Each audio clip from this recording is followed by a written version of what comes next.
If you've been on this channel long enough, then you already know I'm absolutely obsessed with jet black hair, dark hair, inky black, the void, the abyss. I just love it, and that's what today's video is. I'm going to be dyeing my hair, and this is the star of the show, the Revlon natural color in blue black. I'm just happy to try this today because I've always wanted to try a blue black dye because I heard it cancels out red and orange tones, like color theory type of stuff, and it just makes your hair dark. And I just thought, I could just film that for you guys. I know it's been a while since I've created any content, and I'm really sorry about that. I've been really uninspired. It's kind of, I don't know what happened there, but I'm back, and I promise to not leave you guys for so long again. I have here gloves because my mother just did my nails.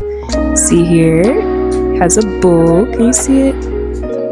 It's really cute, and she'd be really upset if I stained them all black after she just did them. And I know you're thinking, why is she dyeing her hair black? It's already black. And I know, and you're right, but like for the girls that dye their hair black, you know this feeling of just your hair is never black enough, and as soon as you see that color start fading, it's just like, yeah, I need a touch up. I don't know, as soon as black dye hits my scalp, I feel the depression rise out of my body.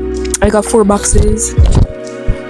So without further ado, let's get into it. The first thing I'm going to do is section my hair in 4 parts, and then I'm going to put Vaseline all along my temple and my ears and stuff so I don't stain it.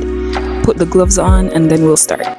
But like, I feel really good when my hair is freshly dyed. It's so vibrant, it's extra shiny, it's uniform, it looks intense and kind of intriguing, like, because you don't often see people with like really dark hair off the wake up, right? So yeah, and on camera it's picking up really dark, and it really is, but it actually started to fade. There's some brown hue along my hair, and we just not for that. I hope that after it's dyed you'll pick up the difference on camera, but like, this isn't dark like jet black. My hair doesn't naturally grow jet black. I think you can even see the difference between the ends of my hair and like my roots. I don't know, but like my hair isn't jet black naturally, so that's why I dyed.